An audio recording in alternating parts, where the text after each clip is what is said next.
Oke, selamat pagi, siang, sore, atau malam. Balik lagi dengan gue Leo Morrison, Spider 9. Dan hari ini gue mau bahas tentang dosa-dosa para kiper tarantula gitu ya. Dosa apa aja nih, kok bahasnya dosa. Jadi bukan dosa yang gimana sih teman-teman. Jadi lebih kayak kesalahan-kesalahan yang common dilakukan oleh para tarantula kiper gitu. Jadi termasuk gua nih teman-teman, ini termasuk salah satu kesalahan yang mungkin yang istilahnya dari daftar dosa ini akan gue jabarin gitu ya, akan gue sebutin satu-satu. Mungkin gue salah satu dosa yang pernah gue lakukan juga gitu ya. Sorry, gue matiin dulu kipas anginnya. Takutnya suara masuk. Oke, semoga semoga teman-teman semua dalam keadaan sehat ya, dalam keadaan in a good shape gitu ya. Semoga semuanya kita baik-baik aja di weekend kali ini dan udah menjelang akhir tahun 2021 gitu. Jadi biasanya kalau akhir tahun gitu kita ngerenungin kayak resolusinya apa sih gitu ya, terus kesalahan apa aja yang udah kita buat. Jadi gara-gara kayak gitu ada sentimen-sentimen kayak gitu, gue akhirnya mikir mungkin gue bawain topik kayak dosa-dosa apa sih yang biasa istilahnya kita buat gitu ya, para tarantula kiper bikin dosa apa sih biasanya terhadap piaraan hobi satu ini gitu. Jadi inilah 9 dosa. Kenapa 9? Kenapa nggak 10? Karena ya balik lagi Spider 9 ya kan. What do you expect gitu ya, 9 aja kalau gitu. Inilah dia 9 dosa tarantula kiper gitu ya. Oke, yang pertama nih. Coba kalian sekalian sambil checklist gitu ya. Pernah nggak sih kalian ngelakuin dosa-dosa yang gue sebutin nanti gitu ya? Dan kalau biasa teman-teman kalau ada yang mau leave a comment, mau nanya, langsung ketik aja. Nanti gue jawab live gitu ya. Kalau ketiknya di GoPlay, tapi kalau nanti di YouTube atau di Instagram ya gue jawabnya di sana gitu. Oke? Langsung. Dosa yang pertama. Jadi kita mulai dari mungkin kayak dari pemula gitu ya, baru-baru join nih di baru-baru terjun di hobi tarantula atau miara tarantula. Dosa pertama adalah ketika kita mau beli tarantula, kita nggak cari tahu cara miaranya ya. Jadi nggak cari tahu care sheet-nya gitu ya. Jadi ini dosa yang gue sebut pertama. Kenapa? Karena seringkali, bukan seringkali, maksudnya gue pun pernah kayak gitu. Gue kadang-kadang beli aja dulu ya, beli pas udah datang baru mikir ya ini tepatnya. Gue nggak bicara tentang maksudnya apakah dia arboreal, fosorial, terestrial, bukan kayak gitu ya, tapi lebih kayak humidity-nya butuh berapa ya, suhunya butuh berapa ya, kayak gitu-gitu loh. Yang kayak gitu-gitu biasanya gue kadang nyarinya belakangan gitu ya, ketika barangnya, tarantulanya udah datang gitu. Jadi itulah dosa pertama teman-teman, kita nggak nyari tahu tentang care sheet-nya gitu. Terutama penting untuk teman-teman kalau mau beli seekor tarantula gitu ya, yang apalagi spesies yang istilahnya belum pernah kita piara, at least teman-teman cari tahu tentang all about this tarantula gitu ya, this species gitu ya, especially. Jadi care sheet-nya kayak gimana, dia butuh humidity berapa, di berapa persen, suhu di berapa derajat gitu ya. Terus apakah di daerah gue mau hujan teman-teman, gue nggak tahu di tempat kalian, cuman barusan geledek gede banget. Oke, kita lanjut. Terestrial kah, fosorial kah, fosorial udah ya, terestrial kah atau arboreal kah gitu ya, atau bahkan semi dia. Jadi beberapa kayak tarantula lokal Indonesia tuh dibilang arboreal juga enggak, dia sebenarnya semi arboreal gitu ya. Jadi lu bisa setting sebagai grower kayak gitu-gitu segala macam. Oke. Terus kalau misalnya fosorial butuh kokopit seberapa tebel, lu butuh size-nya berapa, lu butuh enclosure siapin berapa, kayak gitu-gitu. Care sheet model kayak gitu ya. Jadi terkadang itulah dosa pertama yang kita lakukan gitu ya, yang gue list ya, yang gue mention saat ini adalah nggak research tentang care sheet tarantula itu. Oke. Kita masuk kedua nih. Dosa yang kedua adalah tarantulanya di misting tiap hari teman-teman. Nah ya kan, jadi sekali lagi gue mau ngingetin teman-teman bahwa jangan perlakukan tarantula kalian seperti hewan piaraan kalian yang lainnya. Seriously, kenapa? Pertama, tarantula itu ya kita tahu ya, nggak butuh makan tiap hari gitu ya. Mereka nggak perlu intinya low maintenance banget. Cuman kadang-kadang nih yang suka salah kaprah, lanjutan dari yang kersi tadi adalah misalnya kalian akhirnya kayak misting tiap hari gitu ya, mistingnya tiap hari. Ujung-ujungnya misalnya kalau tarantulanya oke lah, anggaplah tarantulanya humidity dependent gitu ya, tergantung banget sama kelembaban, atau kalian pakai bioactive terrarium gitu ya, yang segala macam. Lo orang misting tiap hari monggo, asal you know what you doing gitu ya. Emang ini butuh di misting lah secara rutin ya, oke monggo silakan. Tapi kadang-kadang misalnya gara-gara tadi lu nggak baca care sheet, ternyata nih tarantula misalnya hidupnya di gurun, anggaplah kayak brachypelma gitu ya, gramostola kayak gitu. Mereka demen kering, GBB lah misalnya, chromatopelma cyanopubescens gitu ya, misalnya mereka butuh kering, tapi lu misting tiap hari. Ujung-ujungnya karena nggak sesuai dengan care sheet ya, implikasinya macam-macam teman-teman. Mulai dari tarantulanya jadi stres gitu ya, karena terlalu lembab buat dia segala macam, atau ujung-ujungnya moltingnya jadi lengket gitu ya, karena terlalu humid segala macam ya, macam-macam, mogok makan dan lain-lain. Oke, jadi lanjutan dari care sheet, dosa turunannya adalah jadinya misting tiap hari karena salah care sheet gitu ya. Oke, terus tentang water dish, ini dosa ketiga nih teman-teman. Udah 3 aja ya.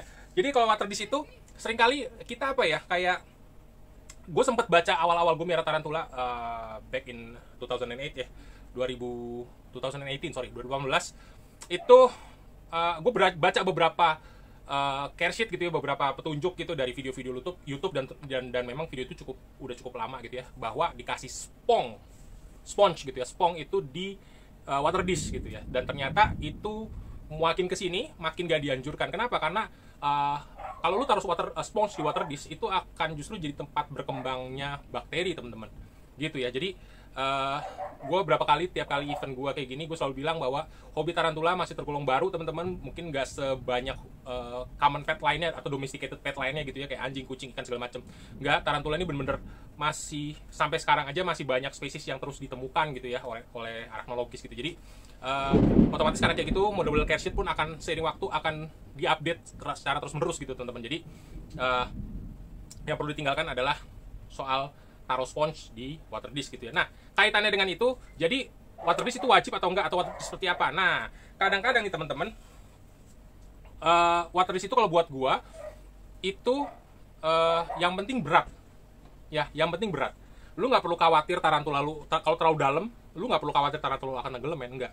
Tarantula itu adalah spesies yang bertahan million of years gitu, dari zaman dino tuh udah ada laba-laba tarantula itu, spiders.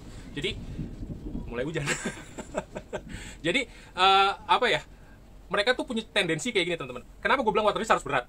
Kalau soal dalamnya don't care, dalam artian mereka nggak akan tenggelam. Kenapa? Karena pertama, bulunya tarantula itu, setae tarantula itu adalah hidrofobik. Oke, jadi mereka penangkal air. Mereka nggak serta-merta tenggelam. Oke. Yang kedua, kenapa gue bilang harus berat? Karena kalau lu cuma pakai water dish kayak model dari tutupan botol air mineral gitu ya, itu gampang banget ditebalikin. Oke, misalnya nih tarantula kan balik lagi ya, kalau di tempat gue itu sering yang kejadian itu di genus-genus Brachypelma, karena mereka sukanya kering. Oke, sedangkan kita jagain supaya nggak terlalu kering kan gitu ya. Jadi kalau water dish terlalu enteng ditebalikin. Oke. Atau kalau water dish terlalu berat dikubur pakai kokopit. Ya itu it doesn't matter gitu, tapi at least kita sebagai kiper yang baik gitu ya, tetap kita jagain dengan cara kasih water dish kalau bisa yang berat gitu ya, supaya nggak gampang ditebalikin. Itu sih. Jadi kasih water dish yang proper kayak gitu. Atau kalau cara gue yang lain dulu adalah, lu orang tahu gravel kolam kan ya, batu-batu kecil yang di kolam. Nah, kadang-kadang kalau water dish terlalu enteng, tengahnya gue taruh batu gitu buat pemberat aja sih itu. Jadi ya cara kalian boleh macam-macam, monggo. Ini dari pengalaman dan perspektif gue aja sih. Oke, itu soal dosa ketiga. Dosa keempat nih. Nah, ini masih lanjutan dari sebelumnya. Tadi kan beli nggak baca care sheet. Sekarang dosa keempatnya adalah kalian beli terlalu banyak dalam sekali pembelian. Ini dosa nggak sih? Sebenarnya sih dosa nggak dosa, tergantung gitu ya. Tergantungnya gimana? Misalnya nih, gue mau ngemat ongkir terus kalau beli banyak dapat diskon, sah dong, nggak apa-apa juga dong. Iya, nggak apa-apa. Oke, tapi maksud gue dosanya di sini, yang jadi dosa adalah ini seolah-olah kayak so iya gitu ya ngomongin dosa. Jadi yang akhirnya jadi kesalahan gitu adalah lo orang beli banyak gitu ya. Misalnya gue gitu pernah nge-refer ke pengalaman gue awal-awal gue miara deh gitu ya. Tarantula gue dari pertama dapat seekor rosea gitu ya, dan dalam 2 bulan kemudian itu jumlahnya udah belasan. Oke, udah belasan atau more or less 20 lah, 20 something mungkin ya, gue lupa. Tapi dengan segitu banyak, gue akhirnya kelimpungan sendiri. Kenapa? Karena tadi, jadi dosa-dosa yang tadi tuh gue lakuin. Jadi contoh misalnya, gue beli hati-hati gitu ya, Siriopagophus hati-hati. Waktu itu gue taruhnya di model terestrial gitu loh, model-model kayak bukan kayak topes, kayak apa sih? Bentar gue ambilin di barangnya. Misalnya gue beli hati-hati, tapi gue naruh mungkin di modelan kayak gini gitu ya, box-box begini. Padahal hati-hati itu boleh dibilang dia fosorial tapi juga arboreal gitu, jadi semi dia sebenarnya.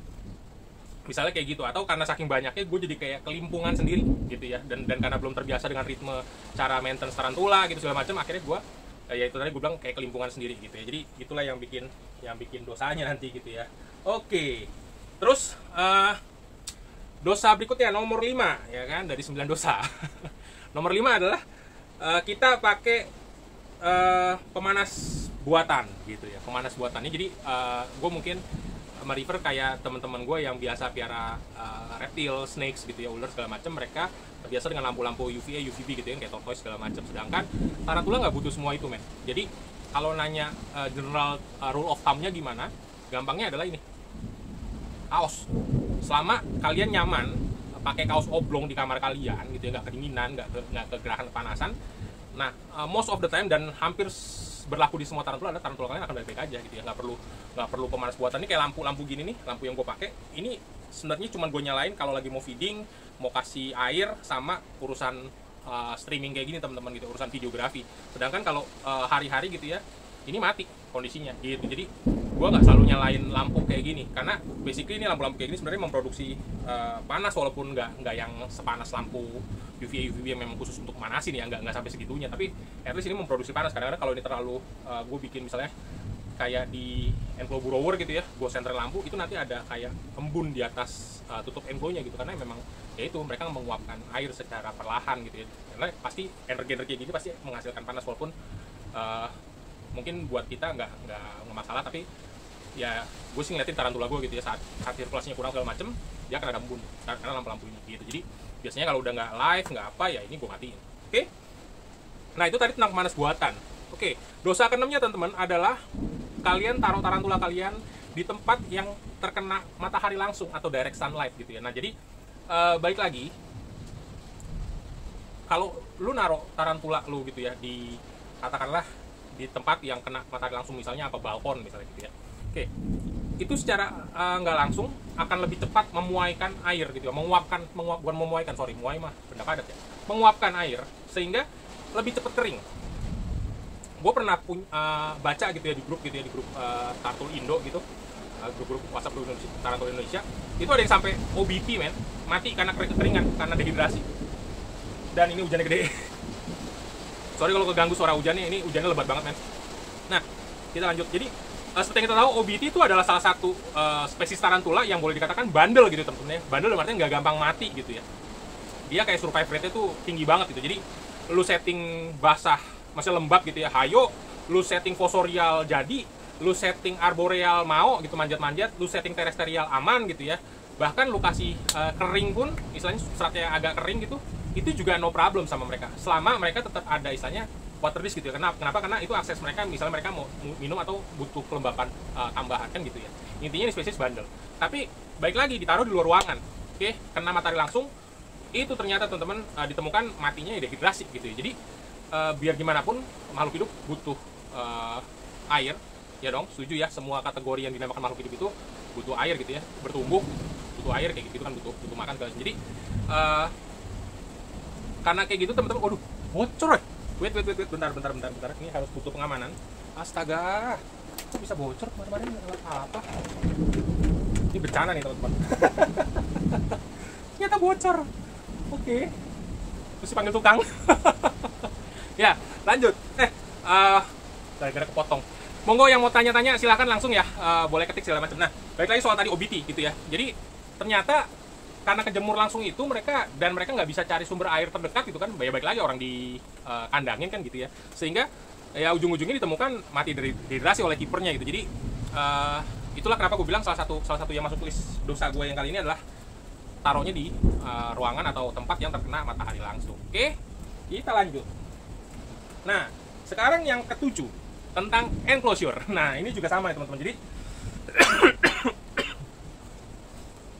kadang kita nyari balik lagi, karena tadi care sheet-nya mungkin kita nggak baca-baca, kita akhirnya bikin enclosure asal ada lubang gitu ya, asal ada lubang ventilasi, padahal nggak semuanya kayak gitu sih. Jadi ada beberapa tarantula yang memang dia butuh cross vent. Oke, cross ventilation. Gue nggak bicara cuman soal Aphik, walaupun Aphik Caribena itu benar-benar salah satu genus tarantula yang butuh atau yang cross vent is a must. Tapi alangkah baiknya teman-teman kalau memang setiap enclosure kalian itu setidaknya ada cross vent, atau kalaupun nggak ada cross vent, nah kalau yang model kayak Nikita di belakang gue ini nih, dia punya rongga cross vent di atasnya tuh lebar-lebar gitu ya, dan banyak gitu. Ini satu tutup ini bolong semua. Jadi dengan kayak gitu pertukaran udaranya masih bisa, airflow-nya masih bisa bagus gitu ya. Jadi kadang-kadang ada beberapa settingan enclosure yang gue kasih ventilasinya beneran dikit banget. Contohnya adalah enclosure buat sling. Jadi buat enclosure sling gue tuh bener-bener gue cuma kasih paling 5 lubang, 6 lubang di atas tutup plastiknya gitu. Karena kenapa? Gue butuh sling, cockpit sling gue itu agak lebih humid daripada yang misalnya spesies yang sama tapi udah juve atau super dark gitu ya. Jadi perhatiin tentang ventilasi teman-teman gitu ya, jangan sampai mungkin kurang atau segala macam. Terus salah satu juga pengalaman dari teman gue di Jakarta Athlete, dia pernah cerita adalah masalah kawat nih teman-teman. Jadi ini masih soal ventilasi gitu ya. Terkadang juga kalau kita beli kandang-kandang jadi yang pakai kawat, please pastiin kawatnya jangan yang modelan halus, yang lubangnya kecil banget tuh, yang kayak kawat nyamuk kayak kita bilangnya gitu ya. Jadi please jangan sampai pakai gituan. Kenapa? Karena kejadian gitu di teman gue, dia pernah cerita itu ternyata kawat halus itu teman-teman, itu kalau buat kayak modelan mungkin reptile gitu ya, kodok gitu segala macem, itu mungkin masih oke gitu ya. Buat kura-kura darat itu mungkin masih oke. Tapi kalau buat tarantula it's a big no. Pertama, dia nemuin enclosure dia, jadi yang model Nikita gini tapi pakai atasnya diganti kawat sama dia. Itu koyak kawatnya. Ya, jadi ternyata taring tarantula dewasa itu cukup kuat untuk mengoyak kawat nyamuk kayak gitu ya, karena di dia kejadian akhirnya tarantulanya lepas gitu ya. Masih jodoh sih ketemu gitu, tarantula masih jodoh kan ketemu, tapi itu bisa dikoyak nih sama tarantula. Dan kuku-kukunya dia, bukan kuku ya, cakar tarantula itu ternyata juga bisa nyangkut gitu ya di kawat itu gitu. Jadi kalau memang teman-teman beli enclo yang leadnya tutupnya itu dari kawat segala macam, yang model-model kawat nyamuk, mendingan diganti aja sama kawat yang mungkin lebih kasar tapi lebih tebal gitu ya. Jadi itu tadi yang ke-7. Nah, yang ke-8 ini by the way nggak ada yang nyanyi. Nah, nggak ada yang nanya nih beneran nih. Kalau nggak mau nanya, nyawer juga boleh bang. Oke. Yang ke-8, nah ini juga common nih, adalah salah substrate atau salah bedding gitu ya. Jadi teman-teman buat teman-teman di dunia yang akrab dengan dunia reptil gitu ya, ular ataupun ya reptil atau ular gitu, kura-kura segala macam, itu mungkin teman-teman familiar dengan bedding mulai dari kayak wood chip gitu-gitu ya, segala macam yang potongan-potongan kayu kasar gitu ya. Nah, untuk tarantula teman-teman yang paling dianjurkan dan gue juga udah nyobain adalah kokopit ataupun coco fiber model-modelan begini gitu ya. Jadi ini udah paling aman karena kalau untuk tarantula ini sebenarnya punya tendensi untuk burrow teman-teman. Oke, dan ketika dia burrow, dia akan pakai webnya, salah satunya adalah untuk membentuk struktur. Oke, struktur dari burrowingnya dia, dari burrowing hole-nya. Nah, kalau lu pakai wood chip gitu, yang potong-potong kayu gitu, yang biasanya buat kayak modelan tegu gitu ya, salva gitu, itu secara bobot dia terlalu berat untuk disanggah dan dia gampang kolaps, gampang luntur. Oke. Sedangkan kalau kayak coco fiber kayak gini, itu dia lebih firm, terutama kalau untuk tarantula yang ngegali gitu. Jadi kayak fosorial burrower, dan terutama nggak cuma itu, terrestrial gue juga gue pakein kokopit yang sama. Kenapa? Karena biarpun terrestrial teman-teman, kalau lu kasih kokopit tebel-tebel kayak gini nih ya, kayak gini, dia pasti burrow nih gitu. Dia ada kecenderungan untuk burrow tetap aja kayak gitu ya. Jadi biarpun ini kan nanduk tripepi ini lagi di luar, terus sebelahnya nanduk chromatus. Nah, ini semuanya dia ngeburrow di bawah hiding cave-nya gitu. Jadi kalau memang mau nyari substrate gitu ya, kalau buat tarantula, gue hanya rekomendasiin coco fiber kayak gitu. Atau kalau memang lu mau dapat kelembapan yang lebih gitu ya, bisa nyimpen air lebih lama gitu ya, mungkin buat burrower, buat fosorial gitu, lu boleh mix dengan vermiculite. Oke, itu juga bisa gitu ya, mix aja 50-50 lah katakan kayak gitu. Karena gue sendiri baru nyoba di Singapura Blue sih, cuman gue mau turunin, jangan, kalau ada yang komen gue turunin. Dia tadi salah diem aja kayaknya yang nonton. Oke, vermiculite boleh dicampur gitu ya, kayak gitu. Terus misalnya lu mau campur, kalau lu mau lembab lagi atau gimana, lu boleh campur sama peat moss misalnya gitu ya. Peat moss juga boleh gitu. Cuman kalau gue biasanya pakai peat moss itu gue nggak banyak-banyak, at least 3:1 deh gitu ya, kalau nggak bahkan 4:1. Oke, jadi 4-nya coco peat gitu ya, 1-nya peat moss kayak gitu. Itu biasanya gue mix aja, gue aduk-aduk biar kalau istilahnya gue basahin atau gue drop gitu, air gue drip gitu ya, gue tetesin, itu lebih lama lembabnya gitu. Jadi bisa pakai cara kayak gitu teman-teman. Oke, nah yang terakhir nih teman, udah 9 aja nih, tadi udah 8. Yang ke-9 adalah overfeeding atau power feed. Ini masih, aduh gimana ya, gue ada tergabung di setidaknya 10 WhatsApp grup teman-teman yang bahas-bahas eksotik, terutama tarantula gitu ya. Jadi ada yang grup eksotik pet secara general, tapi ada yang khusus cuman bahas arthropoda gitu ya. Jadi tarantula, scorpion gitu ya, centipede kayak gitu-gitu. Nah, ini masih banyak banget keeper yang power feed. Padahal kita juga udah seringkali gitu ya sharing, ataupun kalau kalian tanya di manapun keeper tarantula yang mungkin udah keep lama, power feed it's a bad thing buat gua. Power feed is a bad thing. Basically gini teman-teman, tarantula itu dia punya digest system yang boleh dikatakan lambat ya. Jadi dia mencerna segala sesuatu tuh lambat, makanya kalau kayak makan gini bisa cuma 1 Jerman bisa 1 jaman gitu ya, baru habis. Bahkan nih pulpra gue baru kasih female dubia tadi sekitar jam 11 siang, sekarang jam 4:30 gitu ya, berarti udah 5 jaman nih, mau 5 jaman masih belum kelar. Oke, jadi digestive system dia lambat. Karena balik lagi, kalau kita bahas power feeding nih ya, kita kupas power feeding. Cara tarantula makan adalah dia menyuntikkan sebenarnya itu bukan racun atau venom atau bisa gitu ya, bukan, tapi itu adalah saluran pencernaannya. Oke, jadi ketika ini si mangsa digigit oleh si tarantula, dia akan suntik cairan pencernaannya yang merubah atau melelehkan, melumatkan gitu ya, organ dalam dari si mangsa itu menjadi bubur atau semacam jus. Terus diisep, karena giginya tarantula itu cuma taring sepasang, teman-teman, ya kan? Dia bukan ngunyah. Kalau lihat di taringnya bergerak ini tuh dia bukan ngunyah, tapi dia lagi nyuntikin berkali-kali. Dia punya cairan pencernaan yang kita deskripsikan sebagai bisanya tarantula gitu ya. Dia sedang nyuntikin itu lebih banyak supaya bagian internal organ dari si mangsanya itu lebih cepat jadi bubur.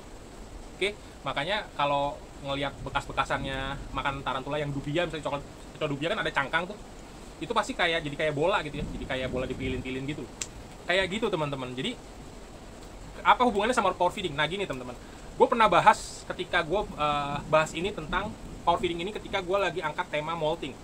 Jadi kadang-kadang alasan orang-orang untuk power feed, untuk overfeeding, power feeding adalah mereka pengen cepet-cepet lihat tarantulanya gede.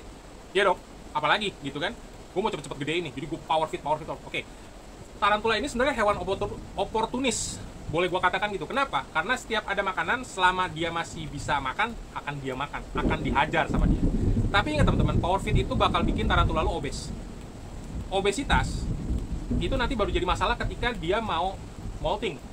Oke, jadi biasanya kalau lu power feed, dia akan berusaha nanti ketika pre-molt, dia akan puasa jauh lebih lama. Untuk apa? Menurunkan resiko dia gagal molting karena obesnya tadi. Ya, jadi itu satu, power feeding. Kedua, karena tadi tarantula oportunis, makanya lu kalau lu kasih makan tiap hari, selama dia masih bisa hantam, akan dia hantam. Tapi itu bagus nggak? Menurut gua nggak. Karena makin lu power feed tarantula lu, berarti kan lu pengen dia cepet gede. Makin dia cepet gede, artinya apa? Makin cepat mati juga dong. Tarantula itu kan ada contoh deh, misalnya lu dapat sling, lu kan itu unsex ya, katakanlah unsex. Lu nggak akan tahu dia akan jadi male, female. Ketika lu power feed, jadi oke dia cepet gede, ujungnya jadi male. Male juga umur pendek. Ya dong. Jadi udah resiko ada gagal molting, resiko obes, umurnya makin pendek. So, alasan apa yang istilahnya buat kita untuk bikin tarantula kita power feed atau kita overfeed? Gitu, overfeeding segala macam. Jadi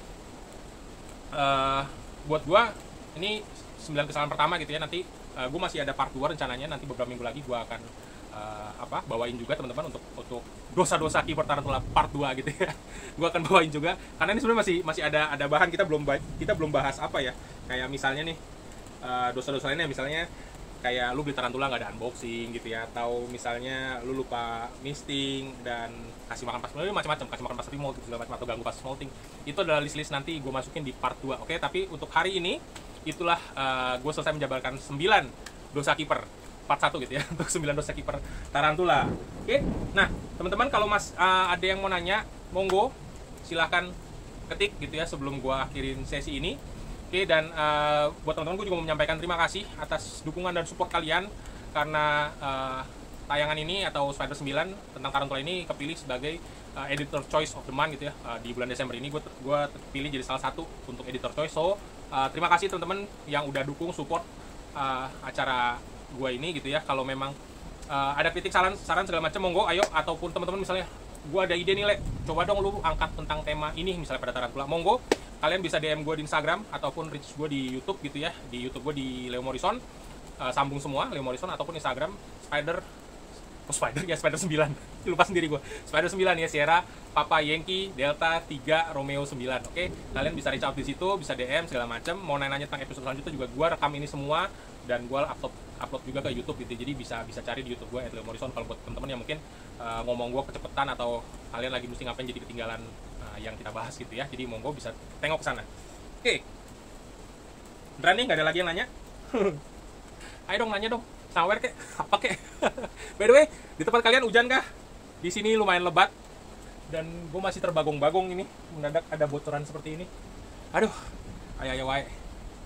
Nah, karena masih ada waktu, sambil gue nunggu teman-teman yang nanya, mungkin gue kasih lihat contoh enclo tarantula yang simple gitu ya. Yang jadi tarantula itu lu miara, lu nggak harus mahal, nggak harus beli modelan begini. Kalau memang rezekinya lebih ya kenapa enggak kan gitu. Tapi kalau memang lu mau yang murah-murah, ini contohnya hopeless bekas ya kan, tapi gue kasih cross fan. Ini ventilasi, sih ada lubang-lubang ini juga ya.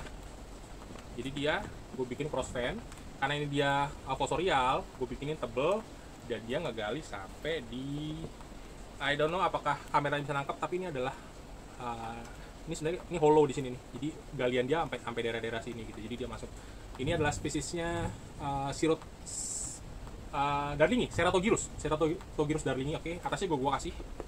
Jadi modelnya tadi gue bilang crossfan itu ya modelnya kayak gini gitu ya. Jadi lu kasih crossing seberang ke seberang, yang ininya nggak usah. Oke, asal dia crossing aja. Kayak gitu. Terus ini juga sama, toples-toplesan bekas aja. Ini Ceratogyrus marshalli. Tarantulanya ada di sini, kelihatan kah? Nah itu. Ini juga sama, gue kasih crossfan dari sini ke ujungnya gitu ya. Jadi toples-toples bekas gini it will do ya, baik-baik aja asal kalian tahu gitu ya mau lubanginnya, mau bikin ventilasi seperti apa. Itu tadi soal dosa nomor 7 yang kurang ventilasi. Kayak gitu. Nah kalau untuk power feed segala macam tadi, balik lagi ke dosa terakhir yang tadi gue bahas, power feeding gitu ya. Gue biasanya kasih makan untuk tarantula ukuran juve, ukuran soft adult itu seminggu sekali. Sling juga sama, tapi sling karena dia moltingnya cepet, jadi gue agak aware soal pre-moltnya dia. Kalau memang udah nolak makan, langsung gue angkat kayak gitu, pakannya gitu. Terus kalau kayak adult gini nih, ini kadang gue kasih 2 minggu sekali gitu ya, kasih 2 minggu.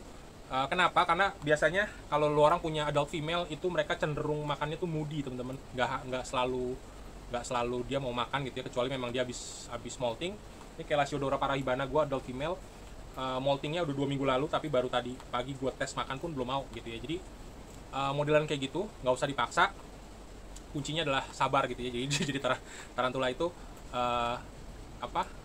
cocok buat orang-orang yang pengen melatih kesabaran sih, karena nunggu dia molting lama gitu ya kan. Terus padahal tarantula juga salah satu hewan yang gue bilang maintenance-nya sebenarnya paling gampang gitu ya. Kalau gue dinas keluar kota segala macam, ini gue tinggal nggak pernah, maksudnya gue nggak perlu minta tolong istri ataupun anak gue, tolong kasih makan segala macam, nggak usah gitu ya. Karena mereka, bayangin ya, ini tarantula ini kuat puasa berminggu-minggu bahkan berbulan-bulan gitu ya. Albicep gue udah 6 bulan, buhme gue di atas tuh udah 4 bulan nggak makan, tapi lu malah misalnya kita malah bikin dosanya adalah power feed gitu ya. Jadi please yang kayak gitu, semoga dengan apa yang gue sampaikan hari ini gitu ya tentang 9 dosa ini, semoga bertobat dan nggak ngulang lagi. Oke, gue rasa itu aja. Kalau memang nggak ada pertanyaan teman-teman, ketarik, sorry. Kalau memang nggak ada pertanyaan, maka Leo Morrison Spider 9 sign out sampai di sini dulu. Minggu depan di Sabtu tanggal 18 jam yang sama, jam 4 gue akan balik untuk ngebahas pakan-pakan yang cocok buat tarantula. Oke, sekian dari gue, Leo Morrison sign out, bye bye.